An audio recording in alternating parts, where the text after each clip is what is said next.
please just tell me and I'll clarify. I have no objection to being interrupted or people speaking out. Don't even raise your hand, just call out. I don't know your name, so I can't acknowledge you. So just let me know if you're having any sense of confusion about anything that I'm saying. So the likelihood that a woman will be poor increases with age, and those at 75 or over 75 are particularly at risk, because if you have limited savings by that time, you might use them up. She concluded with a scathing critique of the law of married women and their children with the following statement: "My husband has legal lien on the copyright of my works. Let him claim the copyright on this." This increases the odds of survival of the child, but also naturally spaces the arrival of children.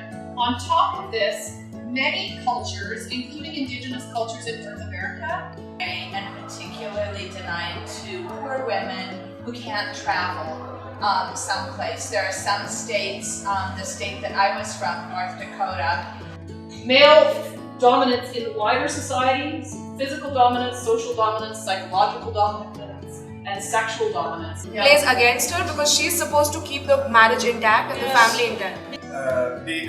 Their household chores or household works are being glorified as mother, as sisters, as daughters, as grandmothers. She started off with the fact of oral culture, oral literature, oral narratives, which I think is very much something that India also has, right? When she started talking about the constitutional rights and laws and all that, I found certain things very similar with whatever we too have. The criminal laws, very interestingly, more than the criminal laws are the civil laws, right? The property rights, I was just telling both of them, I was, telling them, I gave them this particular term called Stree Dhan, right? I was explaining to them these two words which are conjoined together, Stree, which means women, and Dhan, which means property, right? So, which is a term which is very much in our constitutional law. Since property and women were far away from each other. Women could not inherit. Women could not inherit the property of her father. Women could not inherit the property of a deceased husband. Right? So we also have this kind of shared history. Canada, settlers, she explained, yes.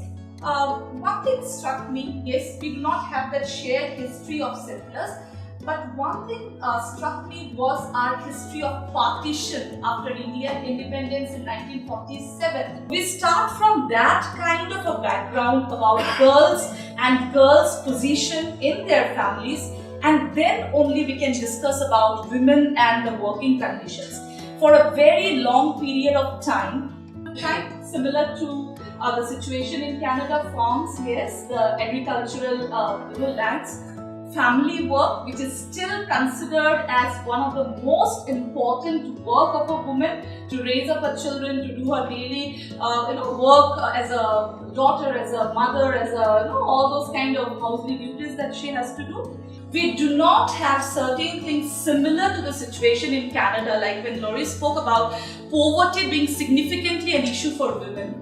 Ours is a different context altogether. When we talk about poverty, it's not that we are talking only about gender issues over there. I think it's more of a three-tier thing where we have gender plus caste plus class, which is prevalent in India, right? So that's one more thing that I thought about. What is a dowry? A dowry is either an amount of cash or jewelry or property. It can be a huge thing, mind you. If you look at the kind of dowry that people give to their daughters during marriage, but what I wanted to focus on that, the dowry has several kind of issues related to that. Why do parents so willingly give dowries in India? The students, faculty, and staff at REVA University have been outstanding, and it's been a delightful opportunity to grow both professionally and personally with the wonderful folks here. We thank you so much for this opportunity, and hope we can work together in the future for many years. I can't say enough positive things about REVA, and I have had an absolutely wonderful week. We've been treated with incredible warmth and hospitality, and I had a marvelous time teaching your exceptional students. It's just been a totally memorable week, and I want to thank everyone from the bottom of my heart. It's been wonderful. Thank you.